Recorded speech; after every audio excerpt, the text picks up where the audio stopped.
c'est comme un crustacé, comme un serpent. Et à un moment donné, tu es obligé de changer de peau pour devenir encore plus grand en fait. Il faut accepter de laisser quelque chose pour devenir meilleur, pour accepter d'aller vers quelque chose qui te correspond plus en fait. Comment tu te présenterais toi? Comment je me présenterais? Ouais. Professionnellement ou dans la vie en fait en tant que personne? Mais qu'est-ce qui te vient à l'esprit? En fait, ce qui me vient à l'esprit, c'est que dans la vie, ce qui est triste, c'est qu'on se présente comme son métier. Ouais. Et je trouve ça nul, c'est assez réducteur. Je me présente, si je devais me présenter aujourd'hui, je pense que je suis quelqu'un qui vit une vie passionnée. En fait, je suis quelqu'un qui aime voir la vie comme un roman d'aventure dont je suis le héros. Donc en fait, qui je suis le héros de mon roman d'aventure. J'adore cette présentation, c'est la meilleure qui soit. Et c'est vrai que ce que tu dis, c'est tellement présent dans notre société, c'est que dès qu'on nous pose la question, on a tendance à se dire directement, je fais ça dans la vie. Ouais, je suis comptable, directement. je suis caissier, je suis pilote de fusée. Ouais. Et tu t'es déjà trouvé dans la situation où justement, on ne sait pas forcément toujours ce qu'on veut faire ou ce qu'on fait sur le moment dans notre métier.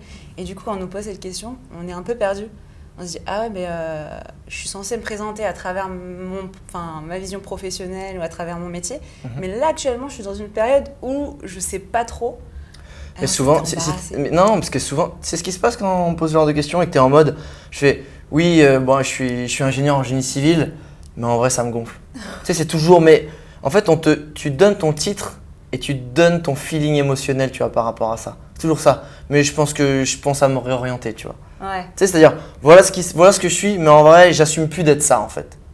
Tu vois, j'assume plus parce que ça me rend plus heureux, ça me rend plus ceci, ou ça me fait être stressé, etc.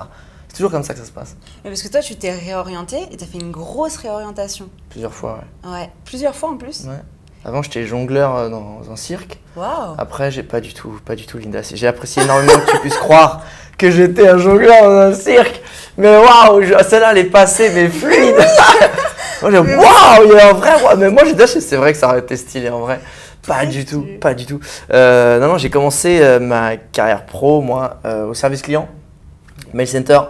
Vraiment le job payé au SMIC, qui est chiant à mourir, qui est très bien de commencer par là parce que tu commences ta vie professionnelle en apprenant à gérer la colère et la gestion client, les conflits. Ouais. Donc ça, c'est très utile par la suite. Mais bon, cérébralement, c'est pas foufou non plus, tu fais vite le tour. Parce que grande gueule, parce que j'essaie de faire l'extra mile, parce que je disais bonjour à tous les cadres comme si c'était mes potos, tu vois, alors que j'avais 21 ans. J'étais le plus jeune de la boîte. J'ai eu une promotion interne chaque année et je me suis retrouvé ensuite cadre à 24-25 ans. Et puis, je me suis retrouvé à avoir finalement exactement la situation qu'on m'avait dit depuis toute mon enfance qu'il fallait avoir pour être heureux. Sécurité, bon job, bon salaire. Je me suis dit, c'est bizarre. Bizarre, je me sens complètement vide à l'intérieur alors que quand j'avais moins, quand c'était plus galère, quand il y avait du suspense, tu vois, dans ma vie, dans mon aventure, dans ma vie qui était mon roman d'aventure, c'est là je me suis dit, ok, il y a peut-être quelque chose qui ne me correspond pas. J'ai suivi un chemin qui n'était pas celui que moi j'ai écouté, mais celui que mes pères, en règle générale, que ce soit la société ou mes parents, m'ont conseillé, qui correspondait à une époque, qui correspondait aussi à un état d'esprit, qui n'était ni mon époque ni mon état d'esprit. Quand je suis arrivé au bout, je me suis dit, non, c'est pas moi, j'ai envie de voir à quoi ça ressemble, la vie quand on s'écoute. Donc là, j'ai quitté mon job de directeur de clientèle et je suis parti faire le tour du monde et je suis devenu influenceur voyage. Et au bout de 10 ans, j'ai eu aussi envie de me réorienter. Et aujourd'hui, je suis entrepreneur et j'ai un business en ligne et je transmets justement tout ce que j'ai appris en tant qu'influenceur voyage, c'est-à-dire le personal branding et la stratégie de création de contenu. Mais ça a été des shifts assez importants parce qu'entre être cadre, avoir un très beau niveau de vie et essayer de devenir influenceur voyage, moi je te parle de ça parce que je suis très jeune, de 2011. Tu vois, blogueur, c'était pas un métier, c'était un passe-temps. Influenceur, ça n'existait pas. Personne n'avait eu ce métier-là avant. Donc moi, je rêvais d'un job qui n'existait pas. Donc ça a pris 3 ans pour l'avoir. Et un jour, tu l'as et j'ai fait ça pendant 10 ans. Vivre le quotidien dont j'ai toujours rêvé. C'est-à-dire, j'ai une passion, je la vis tous les jours, je la transmets, je la partage, je la diffuse aux gens et en plus, je suis payé pour ça, tu vois. Mais donc, tu passes d'un métier de cadre à un métier de saltimbanque. Tu vois, on était un petit peu… Je jonglais avec les rêves, je jonglais avec les voyages et les cultures du monde. Et puis un jour, je suis toujours, encore une fois, à chaque fois, je suis parti quand j'étais entre guillemets au top de ce que j'étais, tu vois. Mais l'état d'esprit n'était plus le top, tu vois. C'est-à-dire que ta situation extérieure est le top, mais pas à l'intérieur. Et ça, je pense qu'on y reviendra. Et là, c'est là où je décidais encore une fois de changer. Donc, en fait, c'est pas que tu changes, c'est pas que genre, t'es cadre et en fait, t'es sur le canapé des potes pour essayer de devenir un truc qui n'existe pas et qu'après, t'as le meilleur métier de France que tout le monde veut et qu'en fait, boum, t'abandonnes pour essayer d'être entrepreneur. J'évolue de service client jusqu'à cadre et en fait, après, je passe une porte et un palier où à quoi la vie ressemble quand je m'écoute. Waouh, c'est extraordinaire. Ok, j'ai fait le tour de ce côté extraordinaire où moi-même, je m'épanouis, je me tais, je teste mes limites, je vois, tu vois, vraiment, c'est en mode égocentré, mais pas dans le sens je suis génial, je suis meilleur, c'est juste, ok, à quoi ressemble le monde quand je peux aller partout, quand je peux faire ce que j'ai envie, quand je me découvre, etc. Et après, qu'est-ce qui se passe? Quand tu sais de quoi tu es capable, que tu as à peu près compris le monde, tu as envie de construire justement, mais à l'échelle d'une équipe, peut-être d'un foyer, de toi-même, de t'ancrer, et là, tu passes sur un autre truc encore. Donc, finalement, c'est une vie d'évolution, c'est pas une vie de je claque madame, je repars à zéro en fait. Ouais, tu apprends à chaque étape et à chaque fois, tu te sers de ce que tu as appris avant pour évoluer, voir d'autres choses. Ce qui ne m'a pas empêché de reproduire des erreurs, tu vois, un peu cyclique, mais ouais, c'est ça le principe en tout cas. Sur le papier, c'est ça. Et tu as toujours été à l'aise avec la reconversion?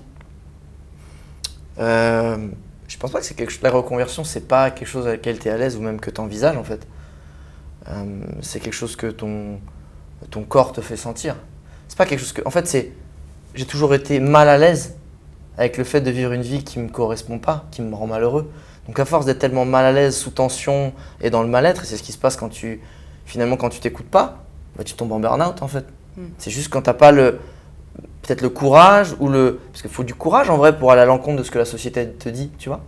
Et si t'as pas le caractère un peu, tête brûlée ou esprit de contradiction, c'est plus compliqué en vrai. J'ai de la chance génétiquement d'avoir ce caractère-là, ce qui n'est pas le cas de tout le monde.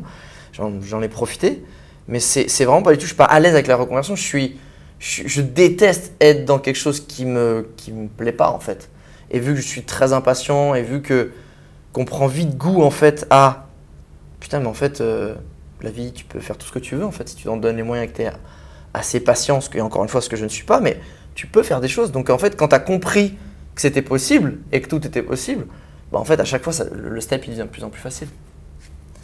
Et quand je passerai d'entrepreneur à jongleur tu vois, dans un cirque, là, boum, je le ferai hyper facilement. Est-ce que je te dirais que du coup, plus tu te reconvertis, plus c'est facile de te reconvertir ou de changer ou de te dire quand tu n'as jamais couru et que tu cours, c'est dur, ça fait mal aux jambes, tu cours pas longtemps. Puis si tu le fais de plus en plus, un jour tu vas dire, vas-y, on se fait un petit 10 km peut-être ce week-end. C'est facile quoi. Tu vois, c'est un peu pareil. Et ton rapport à l'écoute de soi, est-ce que ça a été quelque chose de naturel chez toi ou c'est quelque chose où tu t'es dit, ok, là, il faut que je travaille dessus? Les deux, non. Non, ça n'a jamais été naturel. Non, je me suis dit, il faut que je travaille dessus. Je viens d'une famille où mes parents sont adorables, mais on ne montre pas ses sentiments, on n'en parle pas. Tu sais, c'est un peu les familles un peu à l'ancienne. On est des nouveaux parents où on parle quand même à nos enfants, on est là pour eux, on écoute leurs besoins, etc. Versus la génération d'avant où tu fais ce que je te dis, les enfants, c'est aussi un outil, tu vois. Enfin, c'est comme ça, c'est dans la culture, il n'y a rien de négatif. Les parents, genre, ouais, on ne veut pas être non plus les parents, c'est des grands méchants qui nous disent que et qui ne s'intéressent pas à nous, etc. Donc, on va s'intéresser à nos enfants. Mais on n'en est pas au point où on se délie, genre, je t'aime, c'est génial, etc. Comme peut-être des parents qui auront mon âge, tu vois, où justement là, plus ça va, plus tu as appris à comprendre tes sentiments, les parler, les partager. Donc ça, c'est la première chose. Donc non. Deuxième chose, est-ce que j'ai voulu, est-ce que j'ai compris qu'il fallait que j'apprenne à comprendre ce qu'il y avait en moi pour le partager? Je me suis pas dit qu'il fallait que j'y aille. J'ai compris que quand tu décides de ne pas écouter et la société et ce que tes parents te disent et ce que tout le monde fait, mais que tu as envie de vivre une vie où tu te dis qu'est-ce que j'ai envie de faire moi, tu vas dire, tu te poses la question, mais qu'est-ce que j'ai envie de faire moi en vrai? C'est cool, ok, je décide de le faire, mais qu'est-ce que je veux vraiment? Donc pour dire ce que tu veux faire, il faudra repartir de ce que tu ressens. Donc là, tu te poses la question. Là, tu te dis, ouais, ok, c'est le bordel déjà. Clairement, c'est le bordel, ok, on va peut-être mettre de l'ordre. Ok, vu que autour de moi, ils vont pas comprendre ce que je fais, je vais me renseigner. Et c'est là, en fait, où tu commences à te renseigner parce que tu choisis un autre chemin. Tu vois que tes émotions, ça fait partie de ton bonheur, en fait. Et de pouvoir, si tu veux pouvoir passer à l'action, il faut être assez confiant, il faut être assez déterminé, il faut avoir les idées claires. Parce que plus tu es dans le flou, plus tu as peur, plus tu n'es pas fier de toi, plus ça va être compliqué. Et en vrai, si tu veux évoluer dans la vie, c'est pas dans ta tête, c'est dans C'est dans la vie réelle en fait. Tu peux faire tous les meilleurs plans du monde stratégique, de révolutionner le monde, de renverser le capitalisme. Si tu ne fais rien pour, il ne se passera rien, tu vois. Donc je dirais que c'est pas à pas en fait où tu te dis j'ai envie d'aller sur le next step, il me manque un outil, et en fait je vais aller l'apprendre en fait. Et je vais essayer en tout cas. T'étais quel genre d'enfant toi? J'étais un enfant sage mais insolent. Vu que mes parents étaient très stricts, j'étais poli mais encore une fois insolent. C'est-à-dire que quand je dis insolent, en fait insolent, c'est juste une personne qui va te dire honnêtement ce qu'elle pense et qui va argumenter avec toi. Sauf qu'on dit que c'est insolent quand un enfant n'est pas censé en fait avoir la même échelle en fait on va dire de discussion qu'un adulte. T'es pas censé répondre à un adulte, ce que je trouve débile. Parce que si l'enfant il a un super argument, en vrai accepte que toi dans ton ego, l'enfant de 10 ans il t'a plié en deux en fait et que c'est peut-être toi qui es campé sur des positions débiles et archaïques, il faudrait peut-être évoluer ou que dans cette situation tu as tort. Sauf que dans l'éducation on dit non, c'est toujours les parents qui ont raison, ce qui est débile. Et moi je trouvais ça genre, je me suis non là c'est débile ce que tu dis, enfin en gros, sans être vulgaire etc. mais t'es insolent parce que tu remets en question l'autorité de l'adulte. Donc j'étais ce genre d'enfant, sage, mais à un moment donné, si tu dis un truc stupide, ça passe pas dans mon corps, tu vois. T'étais un peu hyperactif? Ouais, certainement. Pas hyperactif dans le sens médical du terme, tu vois. Oui, mais l'envie de découvrir, l'envie de bouger peut-être. Ouais, peut-être. Bon, j'ai toujours gueulé, je sais pas parler, je sais que gueuler, mais ce qui est très bizarre, c'est que je déteste le bruit en vrai. C'est-à-dire que j'adore faire du bruit quand il y a plein de gens. Quand je suis au calme, tu vois, je supporte pas le bruit, tu vois. En vrai, c'est un peu souvent ça. Tu n'aimes pas certaines facettes de ta personnalité, c'est ton propre miroir. Donc ouais, je dirais enfant sage, qui a de l'énergie, mais qui fait pas non plus de bêtises, mais qui va ouvrir sa gueule, quoi, tu vois. Ouais, c'est toujours ce qu'il pense. Ouais. C'est relié aussi à l'écoute de soi. Du coup, c'était un peu quand même naturel. C'est pas être à l'écoute de toi, c'est de se dire qu'il y a un truc dans mon organisme qui n'a pas été mis, c'est un filtre, tu vois. Donc il n'y a pas de filtre. Donc, et j'ai eu tendance à un jour en mettre, pas trop, et puis en fait comprendre que quand tu mettais pas de filtre, oui. Alors j'ai appris aussi les dégâts que ça pouvait faire. Donc tu peux faire du mal, tu peux blesser, etc., etc. Tu peux te mettre des gens à dos, ça peut être compliqué dans ton job. Mais inversement, en fait, quand t'es pas dans une démarche méchante, et que tu es dans une démarche où tu vas essayer de faire évoluer les choses, du coup, tu vas peut-être être sarcastique, tu vas être peut-être, tu vois, moi, on me disait dans mon job, ouais, super, efficace, mais il faut modérer, faut gérer ta tempérance, tu vois. Genre, calme-toi quand même, te crois pas non plus au-dessus de tout le monde, etc. Parce que quand tu commences à être sans filtre et que tu dis tout le temps ce que tu penses et que potentiellement ça passe à moitié, toi, tu as ton ego qui commence à prendre un peu trop la confiance aussi, tu vois. Donc, c'est ça qui a des travers. Ça t'a desservi? La balance est beaucoup plus en ma faveur qu'en ma défaveur. Ouais. Mais ça m'a desservi dans le sens où j'ai blessé des gens, même dans des soirées, tu vois. Moi, j'ai de la répartie parce que j'ai grandi dans un groupe de potes, c'était le Vietnam. Tu vois, genre, en vrai, tu t'as pas de répartie, t'as la gueule dans la boue avec une Santiago sur la gueule, tu vois. Donc, on t'enfonce de ouf. Donc, si t'es pas là pour esquiver, rebondir, bim, bam, boum, t'es mort.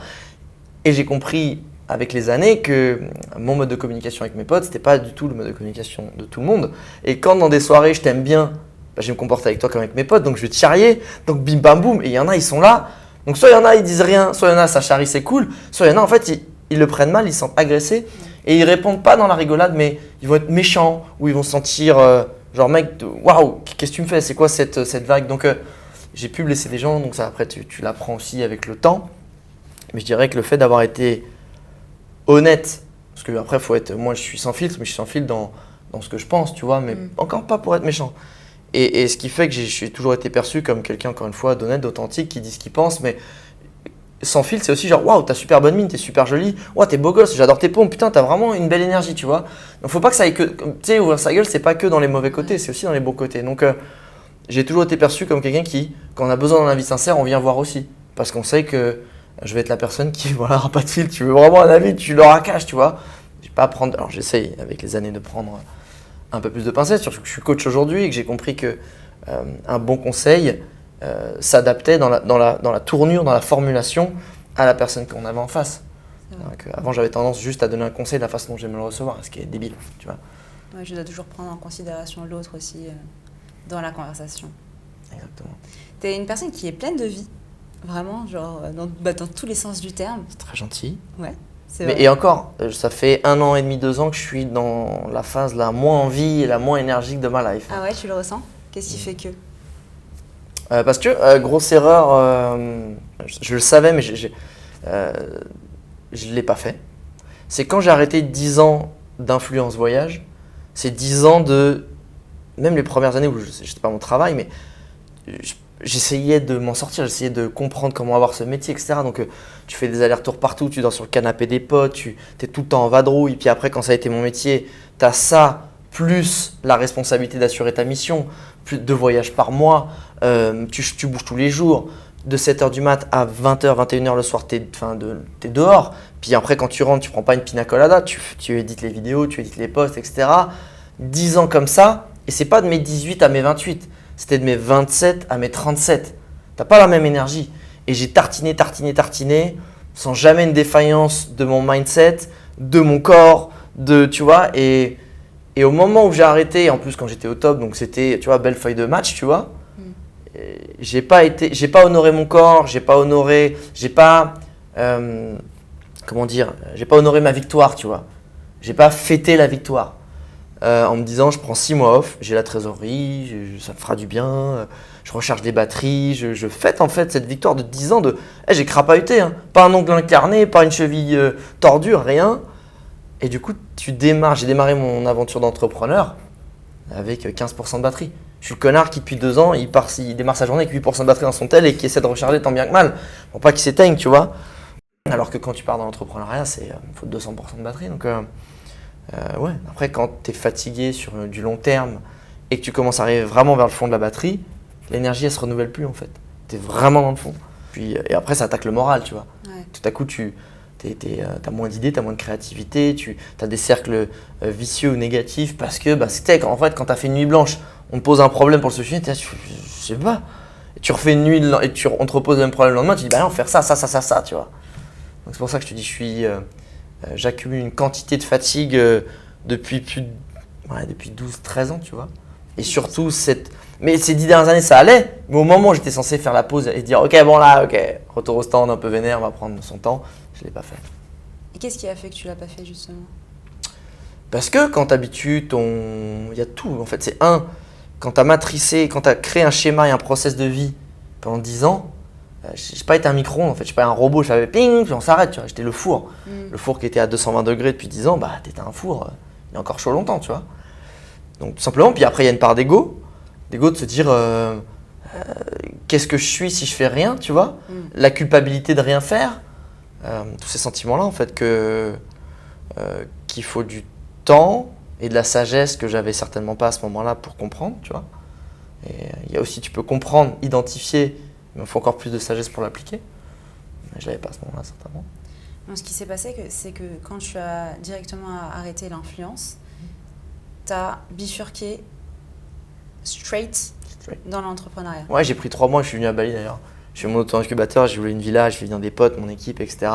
Potes entrepreneurs, freelance ou même dans cette logique un peu de réorientation et pour essayer de comprendre ce que je voulais faire. Puis dès que j'ai eu le truc, tu vois, c'était parti quoi. Tu dirais qu'en termes d'énergie, l'entrepreneuriat c'est plus épuisant que l'influence? C'est une bonne question. L'entrepreneuriat peut-être, le freelancing non. C'est 2 choses totalement différentes. Le freelancing c'est finalement tu vas essayer de travailler le moins possible à un tarif le plus élevé possible pour potentiellement, alors c'est une façon de voir, mais pour essayer d'avoir du temps de libre ou inversement tu vas essayer d'accumuler un maximum d'argent, mais tu te gères toi. Quand tu es entrepreneur, tu es censé gérer d'autres personnes, même si c'est d'autres freelances, tu vois, mais tu es dans une phase de plus d'équipe, plus de projet. Et ça peut être plus, ça peut te consumer de plus de l'intérieur puisque c'est plus que toi en fait. Ta capacité c'est la capacité de toi et des gens. Mais du coup, c'est aussi ta capacité à insuffler aux gens de révéler le meilleur d'eux-mêmes. Plus le fait que c'est la pression de…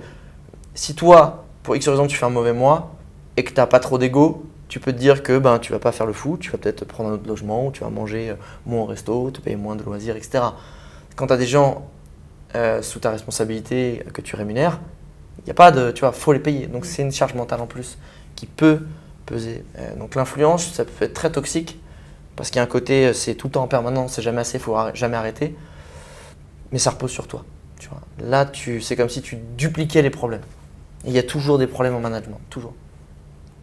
Et ce qui s'est passé, c'est que tu as arrêté l'influence à un moment donné où tu étais le plus up possible.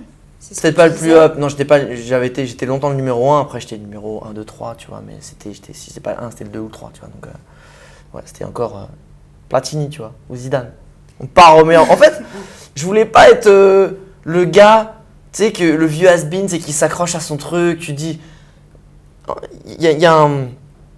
il y a une phrase que j'ai entendue de Naval Ravikant, qui est un mec que j'aime beaucoup, qui est un business angel de LM et qui est aussi beaucoup dans la philosophie.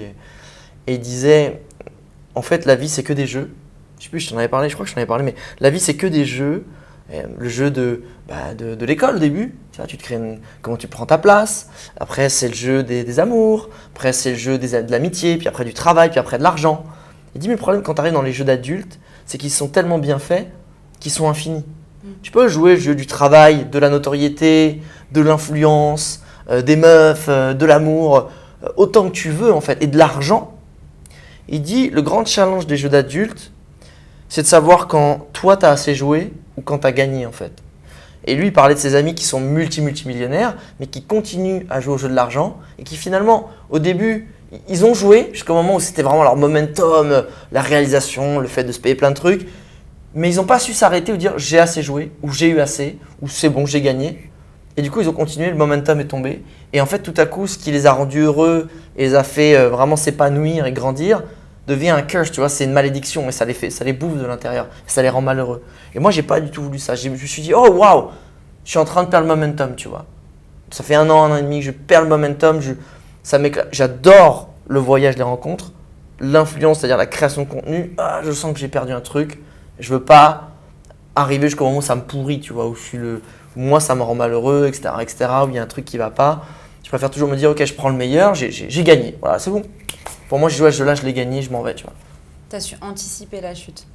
Ouais, tu la sens en vrai. En fait, c'est juste tu t'écoutes. Tu sens qu'il y a un truc, quand le réveil il sonne à 7h, et tu sais que tu vas aller découvrir en rêve d'homme des plages désertes où il n'y a personne et que tu vas aller galoper à cheval et que tu appuies sur le snooze pour dormir 15 minutes de plus, je dis, il y a un truc qui va pas. Et quand ça commence à être un peu récurrent, il y a un truc qui va pas, c'est pas normal, tu vois. Je kiffe plus autant qu'avant. Et tu t'es pas dit, peut-être j'ai juste besoin d'une pause? En vrai, c'était peut-être possible, mais je pense qu'au bout de 10 ans, tu as envie d'évoluer en fait.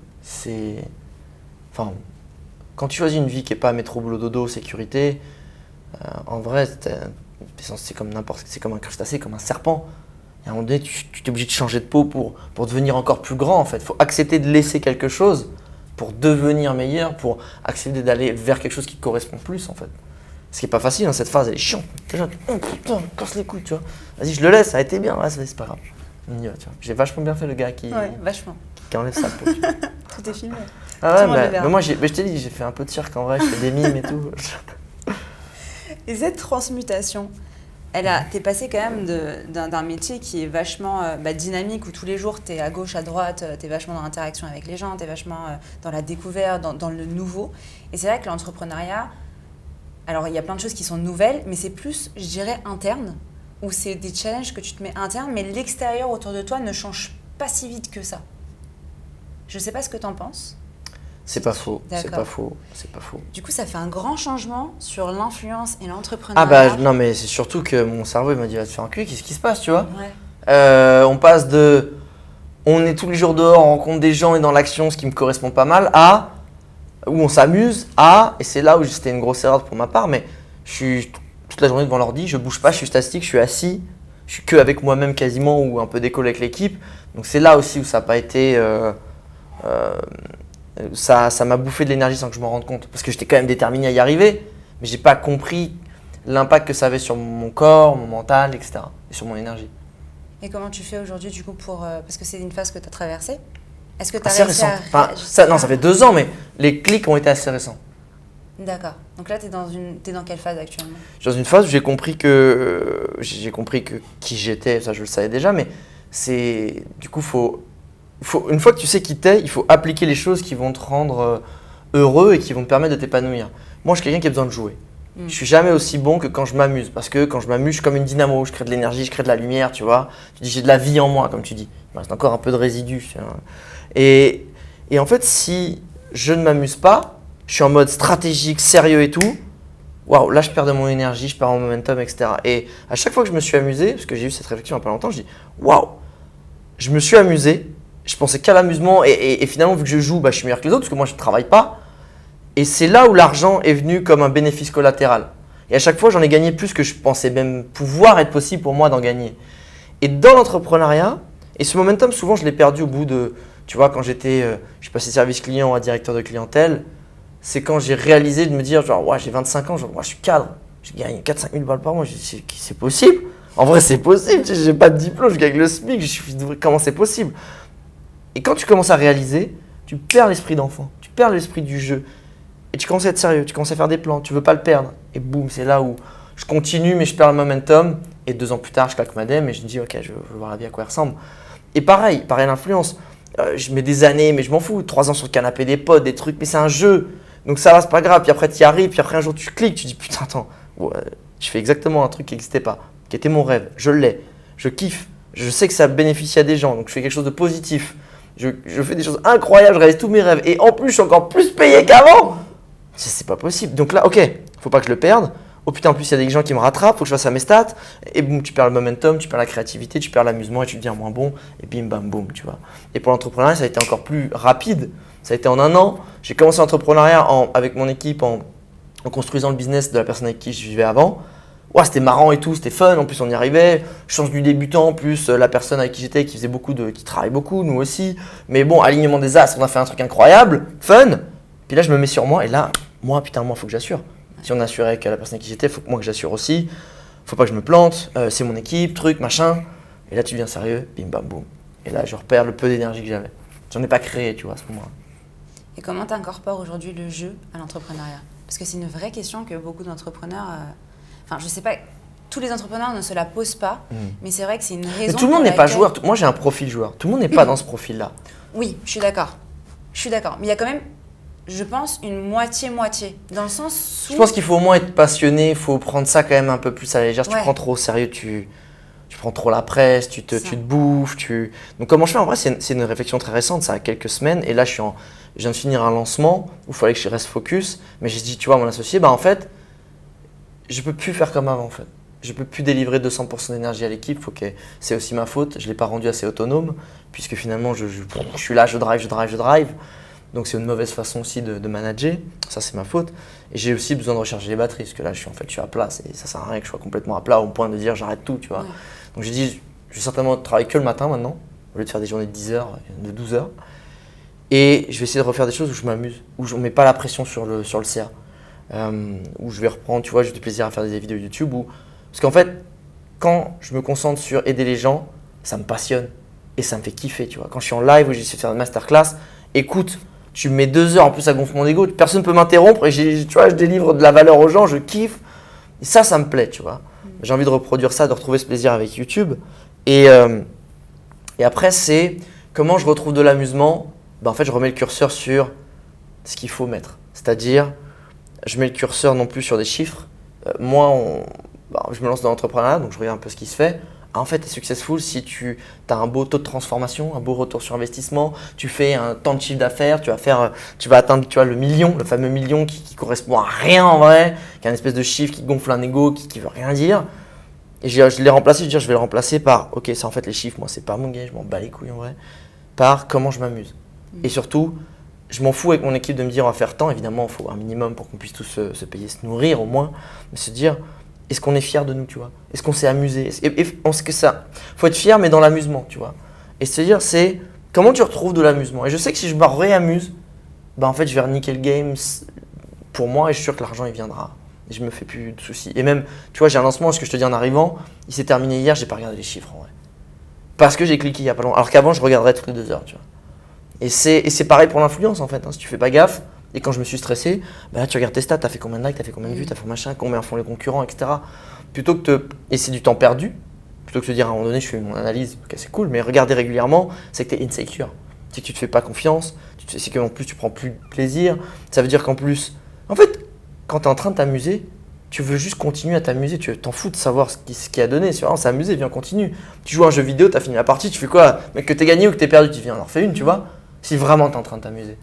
Donc c'est remettre ce curseur au bon endroit sur ce qui me correspond. À moi en tout cas, tu vois. Et je pense que peut être très anxiogène le chiffre d'affaires. Et les entrepreneurs, surtout ceux qui se lancent, ils oublient une chose. Et je leur dis, pour moi c'est ça qui m'énerve, c'est que sur les réseaux, c'est très testostéroné, les gars, les meufs, quand est-ce que vous faites plus de contenu où il y a plus de subtilité, plus d'émotionnel dans l'entrepreneuriat plutôt que Lambo à Dubaï, viens on fait des millions en 6 mois, tu vois. Tu vas te cramer, tu vas machin, puis au pire tu vas avoir 23 ans, tu vas avoir de l'oseille, tu vas plus savoir qu'en foutre. Et vu que c'est pas pourquoi tu l'as accumulé, tu vas claquer des bouteilles et tu vas devenir arrogant, tu vas être perdu, tu n'auras plus de challenge, tu seras perdu en vrai, tu vois. Tu vas tomber dans la dépression, il y en a plein, j'en vois plein. Hein. Autour de moi. Et c'est de se dire, tu te lances dans l'entrepreneuriat, en vrai, pas pour faire des millions. C'est que tu veux sortir de ton job ou de ton quotidien qui ne te correspond pas et tu veux créer une activité dans laquelle tu t'épanouis et qui te donne assez d'argent pour au moins vivre ou remplacer ton salaire. C'est-à-dire que potentiellement, tu as fait 4000 balles par mois, tu as peut-être potentiellement, ce qui est déjà un bon salaire en France, on va pas se le cacher, c'est un très bon salaire, tu es parti de la haute classe française, c'est bon, tu as gagné le game en fait. Tu as gagné le game. Mais sauf que quand tu te renseignes qui arrive, tu as fait tes 50K par an. Tu regardes, tu vois, putain, lui, il a fait 200 000, il fait 20 000 balles par mois. Putain, mais je suis nul en fait. Putain, mais moi aussi, je veux ça. Et là, tout à coup, tu te crées un besoin, tu te crées un challenge qui n'est pas le tien. C'est pas le tien en vrai. Hein. Ouais. Tu n'as pas eu ce truc-là, mais tu te compares, comme quand tu te compares dans l'influence. Tu vois, genre lui, il a fait tant de vues, etc. Ouais, mais en fait, tu es heureux et tu as déjà assez de partenariats avec, je sais pas, 10 000 abonnés, je te dis une connerie. Pourquoi tu veux aller à 100 000 ? Oui, vas-y si ça t'amuse et que tu crées un chemin où tu t'amuses. Mais vas-y pas en mode anxiogène, jalousie et surtout avoir cette envie, être envieux de quelque chose. Avoir envie de quelque chose, c'est signer un contrat avec soi-même, d'être malheureux jusqu'à temps d'obtenir ce dont tu as envie. Et c'est triste en vrai, tu vois. Donc non, aujourd'hui je vais essayer le challenge du mois à venir de me recréer du jeu et de l'amusement. D'oublier le chiffre d'affaires sans forcément être non plus bisounours, tu vois, mais ne pas être centré là-dessus. Ce qu'on appelle le flow. Le flow, c'est différent. Le flow, c'est un état en fait que tu vas créer et qui ne dure pas non plus toute une journée, tu vois. C'est un état que tu vas créer avec l'habitude, tu peux mécaniquement essayer de te mettre dans le flow, avec la musique qui va bien, les circonstances, le truc, la lumière, le moment de la journée et ton cerveau. Et c'est l'amusement, mais c'est aussi de lâcher prise. En fait, l'état de flow, il est encore je m'amuse pas tant que ça quand je suis dans le flow. Ah, le flow, c'est quand le subconscient il prend le relais, que tu te laisses complètement aller. Tu es un espèce d'état de perfection en fait, sans même le savoir en fait. Mais je m'amuse pas, je suis pas en train de rigoler, tu vois. Ça m'arrive d'être dans le flow, de faire des trucs paf, pouf, paf, pouf, paf, paf. Et c'est à la fin, tu fais oh putain, qu'est-ce qui s'est passé? Mais ça m'amuse pas. C'est un état de bien-être, de dépassement de soi, pour moi. Mais je suis pas dans la rigolade à ce moment-là. Parce que si tu rigoles, ça te casse le truc. Ah ouais, moi je le vois différemment. Ouais, tu le vois comment? Ouais, moi le flow, je le vois justement quand tu prends tellement de plaisir à faire ce que tu fais, que du coup ton message il passe beaucoup plus, que du coup les gens ils viennent plus à toi, que du coup ça te crée des opportunités, que du coup tu rebondis plus facilement. Prends du plaisir. Tu vois? Pour moi, c'est pas l'amusement est différent. Plaisir, c'est un espèce de sentiment de bien-être. L'amusement, c'est de la joie, tu vois, il y a du rire, tu vois. Moi, j'ai besoin de ça dans ma vie, tu vois. C'est assez proche, mais pour moi, je le distingue. D'accord. Tu as évoqué un point hyper intéressant. Et Ça m'étonne pas. Ça m'étonne ouais, pas. Ouais, c'est incroyable. C'est la comparaison. La comparaison et aussi le regard que les autres peuvent porter sur nous, qui freine et pas mal. Et tu as fait une reconversion. C'est pas le regard que les gens peuvent porter sur nous. C'est ce que toi, tu imagines que les gens pensent. Ouais, voilà. Exactement. Et ça bloque énormément de personnes. Et c'est vrai que tu as eu une reconversion sur tes réseaux sociaux. Tu as fait un changement de sujet avec la même communauté qui te suivait pour du voyage. Quelque chose qui n'avait rien à voir avec ce que tu fais aujourd'hui. Et c'est vrai que ce changement, il n'est pas facile à faire et beaucoup l'appréhendent. Et beaucoup de personnes aussi ont même du mal à poster ne serait-ce qu'une photo ou ne serait-ce qu'à annoncer un seul projet par peur de ce que les gens vont interpréter ou comment peut-être… Tu sais, le fait de dire par exemple « Ah, je vais faire tel projet, mais je ne sais pas si peut-être dans 3 mois j'aurai changé d'avis et comment je vais annoncer que j'ai changé d'avis alors que j'ai fait une grande annonce sur les réseaux sociaux, tu vois ?» Je pense que les gens, quand ils aiment quelqu'un, ils l'aiment pour une raison et ils n'aiment pas que ça change. Quand tu aimes un humoriste, tu aimes quand il te fait rire. Ouais. Tout à coup, il fait du drama ou il se met à faire du business. Tu dis, qu'est-ce que tu fais, mec, tu vois? Parce qu'en fait, tu projettes, toi, tes envies sur l'autre. Tu n'es pas en train de dire, c'est cool, je t'apprécie tellement que c'est cool si tu évolues et je suis content pour toi. C'est je t'apprécie, donc tu dois me fournir ce que j'aime chez toi. Ce qui est très égoïste. Très, très égoïste. Et c'est pour ça que comment tu fais pour pallier à ça, et tout le monde ne le comprend pas, et j'ai envie de dire, après c'est votre responsabilité, c'est que tu vas en fait, il faut expliquer aux gens. C'est comme quand tes parents ne comprennent pas pourquoi tu t'affiches sur les réseaux sociaux. C'est pas leur monde, c'est normal qu'ils ne comprennent pas. C'est à toi de les emmener dans ton monde et c'est à toi d'aller dans leur monde pour faire un pont entre les deux et leur dire, voilà en fait les réseaux sociaux, c'est une façon pour moi de transmettre des choses dont j'ai besoin de parler et qui peuvent être utiles aux gens. Je le fais à ma façon, ça me fait du bien et en plus j'utilise comme mon métier, c'est ce qui me permet de gagner ma vie. Et aujourd'hui, moi je n'utilise pas comme un outil de loisir, mais comme un outil business et un outil de développement personnel. Par exemple, c'est un exemple évidemment, chacun. Et finalement, quand tu changes, il faut te dire pourquoi tu changes. Et moi, quand je l'ai fait, justement, c'est une erreur que j'ai faite. Je n'ai pas expliqué ma démarche. J'ai voulu dire, boum, c'est parti, quoi. Et les gens, ils se disent, moi, en fait, surtout les backpackers, les voyageurs un peu hors sentier battu, les gens, ils n'aiment pas l'argent. L'argent, c'est mal. L'argent, c'est le diable. L'argent, c'est un outil. L'argent, c'est un outil. C'est comme un marteau. Un marteau, tu construis des maisons, tu casses des voitures. Ça dépend ce que tu en fais.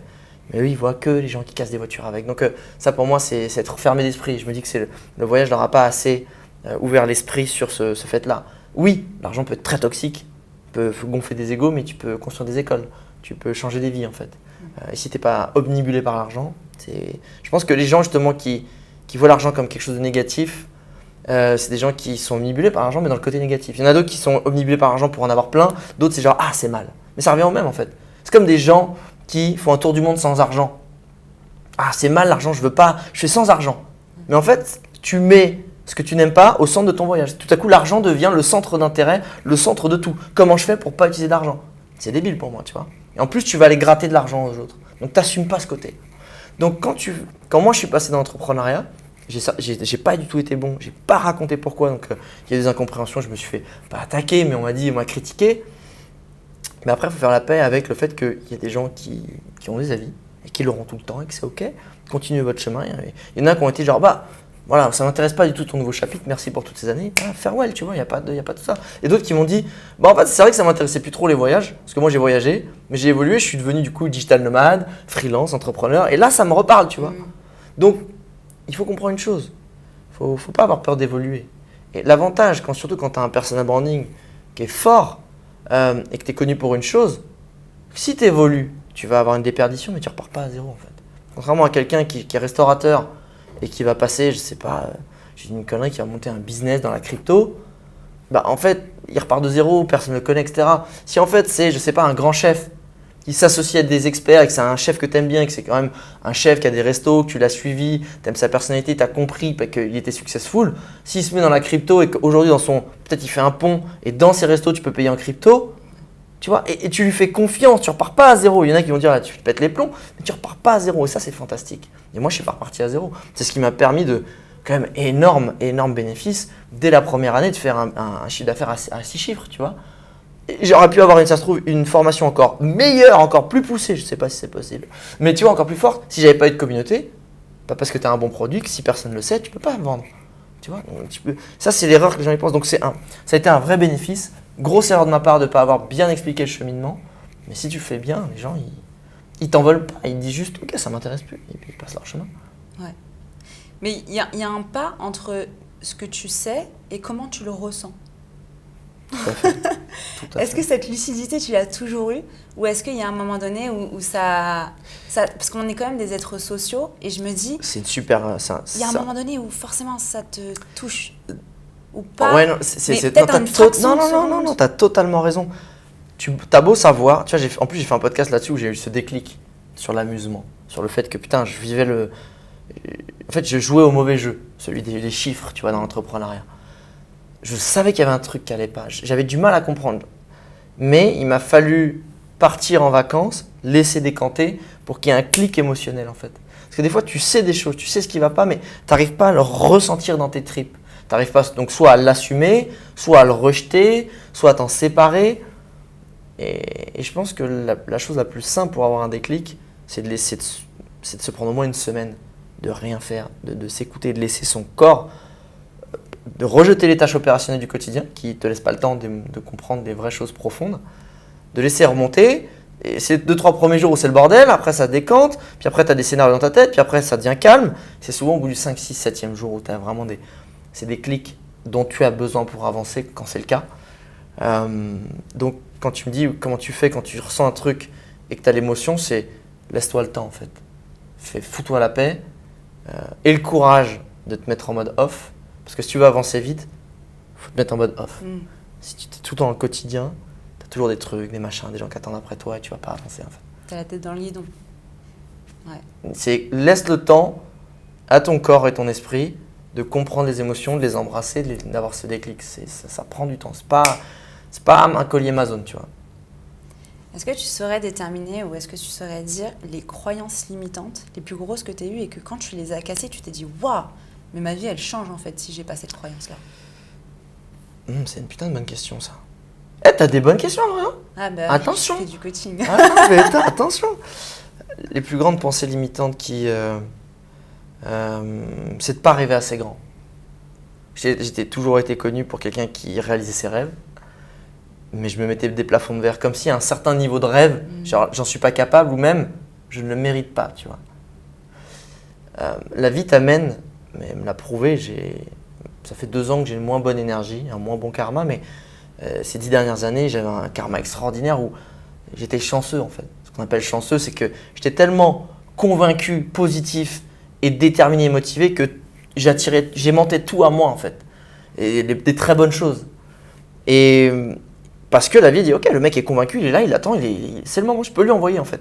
Et quand justement t'es pas convaincu de ce que c'est ok, qu'il faut avoir ça, que tu peux faire ça, la vie t'es pas prêt en fait. Donc elle te l'amène pas. Et c'est pour ça que quand tu dois d'abord faire un travail sur toi-même, si tu veux que la vie t'amène, genre elle dit, attends, tant que t'es pas chaud, tant que t'es pas 100% sûr que tu veux essayer d'y arriver et que tu vas tout faire pour et que c'est ok, elle te l'amène pas. Et je pense que c'est ça, les grands plafonds de verre que j'ai pété, c'est de me dire rêve jusqu'au bout de ce que tu as envie de rêver, te mets pas de limite en fait. Pourtant, j'ai encore une fois j'ai fait des choses extraordinaires, j'ai même un métier tu vois, à ce moment-là, je m'étais pas mis de limite, tu vois, quand je voulais un job qui n'existait pas. Mais je me suis mis des limites dans me dire, j'avais quand même, est-ce que je ne savais pas si j'allais y arriver, enfin, combien de temps ça allait me prendre, plutôt que de dire, genre, ça peut y arriver maintenant, tu vois. Je vais pas lâcher, je vais essayer d'y arriver, mais ça va être dur. Bah, j'ai eu exactement ça. Ça a été dur. La vie m'a amené exactement ce sur quoi j'étais déter, tu vois. Donc le plus dur, c'est construis-toi un schéma de pensée où tu es sûr de ce que tu veux et que tu le veux vite et rapidement et que tu es OK avec ça sans être dans la toxicité et la vie, elle te l'amènera. Et quand tu rêves grand et tu rêves dans ce qui te fait du bien, c'est plus une question de l'obtenir en vrai.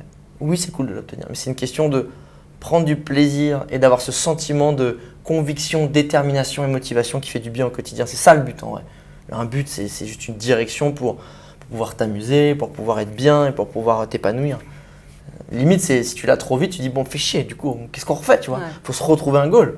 Et des fois, c'est pas bien d'atteindre un goal trop rapidement. Tu vois, comme ces jeunes, je parlais de clichés à Dubaï, etc. machin, mais si t'es trop vite, trop riche, c'est quoi après la vie ? Bah, du coup, si t'as pas la maturité de prendre du recul pour dire bah, j'ai gagné le jeu de l'argent parce que je sais pas, j'ai 10 millions sur mon compte et que j'ai 23 ans et qu'il faut que je trouve un autre jeu, c'est peut-être de la sagesse, du sport, de l'amour, peu importe, tu vas continuer parce que tu es du père en fait. Tu sais pas. Est-ce que tu penses que du coup, si tu n'avais pas eu ce plafond de verre, tu aurais moins galéré ? Tu serais arrivé plus rapidement ? C'est sûr. Je sais pas si c'est sûr, plus rapidement, oui, c'est sûr, je pense. Parce que j'arrivais pas, je voulais y arriver, mais je ne voyais pas comment et je n'arrivais pas à imaginer dans ma tête, à visualiser cette nouvelle réalité que je voulais, tu vois. Tu croyais pas que c'était possible ?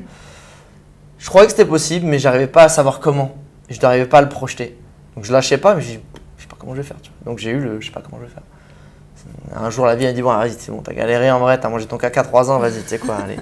Je te donne. Allez, je te fais une fleur, tu vois. Tu as été influenceur pendant 10 ans Et le concept de l'influence, il est très... c'est le fait d'être proche de sa communauté, de partager plein de choses, en tout cas. Oui, ça oui. Et c'est vrai que quand on regarde ton contenu, etc., on voit ton parcours, mais ta vie personnelle, elle a l'air d'être un peu cachée. T'en parles très très peu. C'est vrai. Est-ce que c'est volontaire ? Oui, parce que je partage toujours des choses qui me semblent utiles aux gens. En fait, pour moi, le problème des nouveaux influenceurs voyage, c'est qu'ils deviennent influenceurs voyage parce qu'ils veulent gagner de l'oseille et voyager, et c'est pour leur gueule en fait. Moi, j'ai voulu à la base faire ce métier parce que, pour ça que je l'ai fait même pendant 3 ans gratos. Oui, je voulais en vivre, mais même gagner 3 copecs, tu vois, mais je voyais le bénéfice que le voyage avait eu sur moi. Je voyais les perspectives que ça m'avait ouvert, l'esprit, les capacités, les champs des possibles, la joie et le bonheur. J'avais envie de partager ça. Pour moi, c'était ça ma mission. Je veux montrer cet outil incroyable au monde, tu vois. Donc, en fait, quand tu le fais dans une démarche de partage, dire que je suis heureux avec ma meuf, ou que j'ai une meuf, so what, tu vois. Par contre, pour moi, c'est quand tu partages quelque chose, il doit y avoir un tips, il doit y avoir une leçon de vie derrière, il doit y avoir quelque chose d'utile pour les gens. C'est ma façon de faire. Et c'est intéressant aussi de te forger un personnage. Je l'ai compris après en personal branding. C'est intéressant aussi de dire ce que t'aimes pas pour qu'on t'identifie, qu'on te comprenne encore mieux, tu vois. Donc si tu as une nana ou même tu as une famille, ça va être intéressant de dire que pour toi la famille c'est important et que tu montres peut-être ta famille de temps en temps pour montrer que tu es père de famille et du coup tu es peut-être quelqu'un qui a des belles valeurs, sur qui on peut se reposer, etc. Parce que voilà, la famille pour toi c'est important. Pareil avec une amie, mais une compagne, mais moi je voyais pas à chaque fois ce que je pouvais apporter à ce moment-là dans cette partie-là de ma vie intime. Et il y a une différence aussi entre parler des grandes thématiques et dire ce qu'il y a dedans. Je peux dire, tu vois, j'aime passer un week-end de fou avec mes super potes. C'était génial, ça fait du bien, ça recharge pour moi. Les amis, c'est mon ground, tu vois, c'est mon socle, c'est ma base, c'est ce qui me ramène toujours à l'essentiel. Et je dis pas ce qu'on s'est dit, tu vois. Je vais pas dire, bah ouais, mon pote Thomas, ouais, il s'est pris une grosse murge, il s'engueule avec sa femme, machin, truc. Tu vois, c'est pas. Ça serait être dans l'intimité, c'est pour moi. Et c'est ça que j'aime pas partager. Tu as évoqué le fait que tes amis étaient très importants pour toi. Et vu que tu as énormément voyagé, ils n'étaient pas forcément très souvent avec toi. Comment tu l'as senti un peu cet éloignement ? Parce que même aujourd'hui, tu es à Bali. Enfin, tu as l'air de bouger quand même énormément. Ta base, ton socle d'amis, il est où ? Il est en France ? Il est en France, ouais. Et je pense que je revenais souvent. Donc, tu sais, quand j'étais vraiment dans l'influence, je partais 2-3 semaines, je partais 1 mois. Je pars plus longtemps là, maintenant, par exemple, tu vois. C'est bizarre quand je voyage moins. Mais je pense que c'est ça, c'est l'important, c'est là où tu sais que tu as des vrais amis, où tu as une vraie famille sur qui tu peux compter. C'est que un vrai ami, tu le vois pas pendant 2 ans, où tu fais pas de nouvelles, tu revois, c'est comme c'était hier en fait. Et je pense que je suis toujours parti sereinement, parce que j'ai toujours su que c'est des amis qui m'aimaient pour ce que j'étais, quelqu'un qui aimait voyager. Et que quand je revenais, je me la racontais pas genre top influenceur voyage ou présentateur télé, comme ça a pu m'arriver. J'arrivais, je suis le gars qui va dormir sur le canapé si je dors un peu trop et que je vais pas faire mon caprice ou j'ai pas un lit ou un truc comme ça. Vas-y. Et ils s'en foutent de toute façon. C'était bien tes voyages, vas-y viens. Puis on s'en fout complet de ce que je faisais, ça fait du bien aussi. Ouais. Tu vois, donc c'est ce côté où au contraire, c'est une base dans laquelle tu reviens et qui te fait du bien, ça te ramène aux valeurs qui pour moi elles sont essentielles. Ouais. T'as réussi à trouver un équilibre avec ton travail, la base d'amis que tu as en France. Complètement, ouais. Parce que c'est vrai que c'est quelque chose qui est un peu compliqué à envisager pour beaucoup de personnes et qui les empêche aussi de partir à l'étranger, même de voyager énormément et tout, parce qu'ils se disent toujours, mes proches, en fait, je vais plus pouvoir les voir. Effectivement, ce qui m'a manqué, ce que j'aurais aimé, c'est pouvoir voyager en boule D avec tous mes potes, tu vois, ou quand tu vois ces chanteurs ou ces stars, quand ils partent en tournée, ils ont tous leurs potes avec eux. Bon, ils n'ont pas les mêmes moyens, mais je trouve ça fantastique. J'ai malheureusement pas réussi à faire ça et j'avais pas des amis qui étaient dans ce mindset-là. C'est pas des gens qui aimaient voyager malheureusement. Mais du coup, ils ont vécu leur truc, j'ai vécu le mien, tu vois. Et c'est pas pour ça qu'on ne s'est pas jugé, chacun a respecté. Quand on se voit, c'est cool. Ouais, mais tu évoques un truc hyper important aussi encore, c'est que, je le souligne, non mais c'est vrai que, en fait, si tu fais pas la même chose que tes amis, c'est aussi ok, c'est pas pour ça que tu vas les perdre si c'est des vrais amis.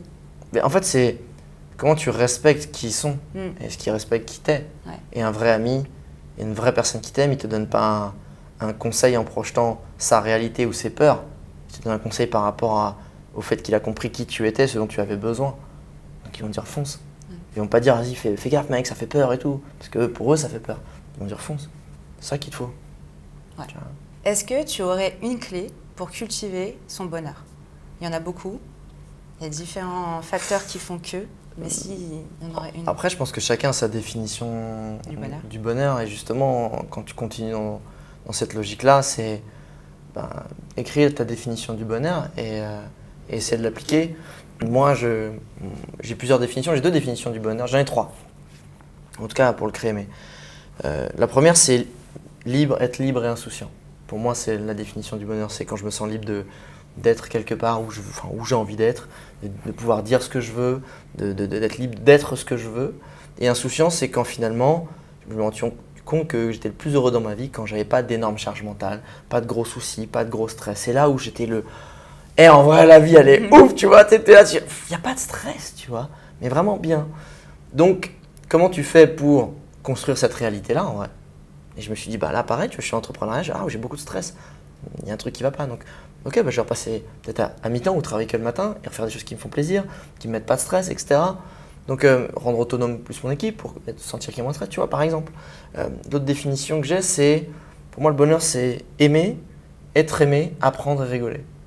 Donc finalement c'est, pareil, tu regardes, est-ce que dans ma vie, est-ce que j'applique ça? Est-ce que mes actions sont alignées avec ma définition? Est-ce que j'aime ce que je fais? Est-ce que j'aime quelqu'un?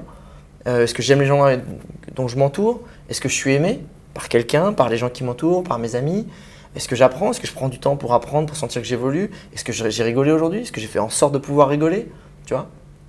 Et la troisième définition pour moi, c'est, je trouve que on devient vraiment heureux quand tu accumules le sentiment du devoir accompli chaque jour. À la fin de ta journée, peu importe, tu as juste, je sais pas, tu dois arroser les plantes, c'est super important, mais tu l'as fait, c'était le truc. J'ai fait ma journée. Tu sais, ce sentiment de, franchement, aujourd'hui, j'ai fait une bête de journée, je suis bien, j'ai fait tout ce que j'avais à faire.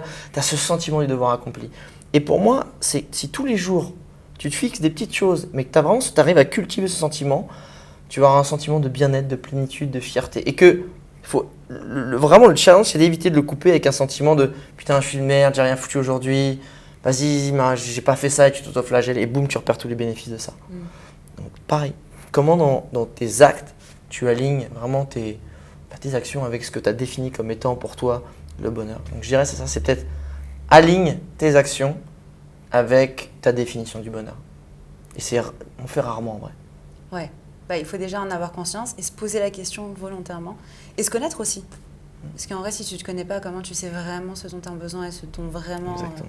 Ça, j'ai pris du temps à apprendre à me connaître. Alors, le voyage déjà énormément, puis après les tests de personnalité, les choses comme ça, les exercices… dev perso classique, quoi, tu vois. T'en as fait beaucoup pour trouver? J'en ai fait pas mal. J'en ai fait d'autant plus quand je me suis spécialisé en personal branding pour justement voir ceux qui pouvaient être les plus efficaces, plus rapides, pour pouvoir aussi moi l'enseigner.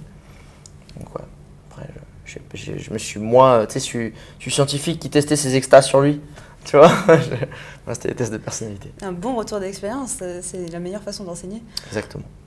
Se prêter soi-même aux exercices qu'on demande. Ouais. Et aujourd'hui, tu mets quoi en place dans ta routine pour être sûr que tu finis ta journée et… Ok, je suis bien, quoi. C'est ce que je vais faire, parce que du coup, comme je te disais, ma routine avant, je me suis aperçu qu'elle ne m'épanouissait pas, elle m'épuisait, elle me stressait, etc. Donc c'est alléger le nombre de choses que j'ai à faire, lâcher prise sur, c'est pas grave en fait. Ouais, ça sera pas fait, mais de toute façon, ça m'aurait stressé.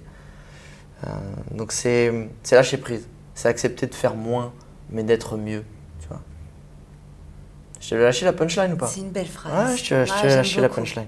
J'aime beaucoup. J'ai une dernière question, et ça va être plus pour amener les gens vers une autre direction. Si tu as un livre, un podcast, un film à recommander sur le bien-être, sur le bonheur, sur trouver, sur la reconnaissance. Je recommande à tout le monde le podcast de Naval Ravikant, How to Get Rich Without Being Lucky, où il a toute une approche justement de l'argent et du bonheur qui est liée, qui est très très saine et qui est très dans la réalité du temps. Chaque mot est tranchant de réalité et ça te casse la tronche en vrai, tellement c'est fort. Faut parler anglais, ça dure 3h30, mais je l'ai fait écouter à Augustin. Et ça lui a fait sauter la cervelle, parce qu'il fait sauter la cervelle. Et tout est dit, et ça fait du bien. Et une référence française pour les personnes qui du coup ne parlent pas anglais, parce qu'il y en a des masses. Bien sûr, et bien la référence française pour cette thématique-là, évidemment je suis en train de délayer pendant que je réfléchis. En vrai, la référence française pour... Si. Un livre qui m'a beaucoup aidé, c'est Le bonheur selon Confucius, de Yu Dan, l'auteur Yu Dan. C'est un des premiers livres de dev perso que j'ai lu, c'était quand j'ai commencé à imaginer un tour du monde, et très puissant, de réflexion, de lâcher prise, des bonnes valeurs, de sagesse. Génial, je mettrai tout ça en description.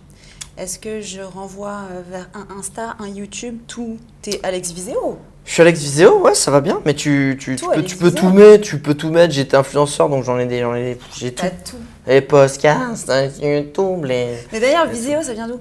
Ça vient de mon blog, c'est le nom de mon blog à la base.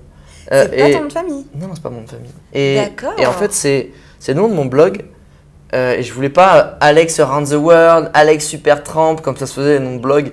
Je voulais un espèce de nom qui se retienne en fait. Et pour moi, dans Viseo, il y a Viseo, c'est atteindre ses rêves en fait. Et il y a aussi un peu vidéo, ce que je faisais. Donc en fait, j'ai pris ça. Et le jour où on a commencé là, c'est Alex de Viseo. Moi, je suis un fils d'ouvrier, donc tu me donnes pas de particules bourgeoises, tu vois. Donc j'ai commencé à mettre Alex Viseo partout. C'était un moment où même les réseaux devenaient aussi en personnification, en personal brand. Donc voilà, ça vient de là. Et Viseo, c'est beau. Enfin, dans ton explication, et tu l'as expliqué ça? Les gens le Non, savent? je l'explique pas plus que ça. Je l'expliquais ici, quand j'ai créé le truc, il y a 11 ans, il y a plus de 12 ans, Wow. mais je ne l'ai pas réexpliqué à chaque fois. Et ce qui est marrant, c'est que quand les gens le voient écrit, ils ne comprennent pas le mot. Ouais, Viseo. Bah non, on fait pas directement le. Ah, mais le moi, je suis rapport. je suis plein de surprises en fait. Bah, en fait, moi, j'ai une communauté, c'est pour les gens intelligents un peu, tu vois. Faut comprendre la subtilité Ouais, directe. C'est ça. D'accord. Bon, en tout cas, je te remercie d'avoir participé à ce podcast. C'était Avec très, grand plaisir. très Merci chouette. pour l'invitation, Linda. Merci beaucoup. C'était top. Très bonne question, hein, c'était extraordinaire, tes petites questions. Hein. Merci beaucoup.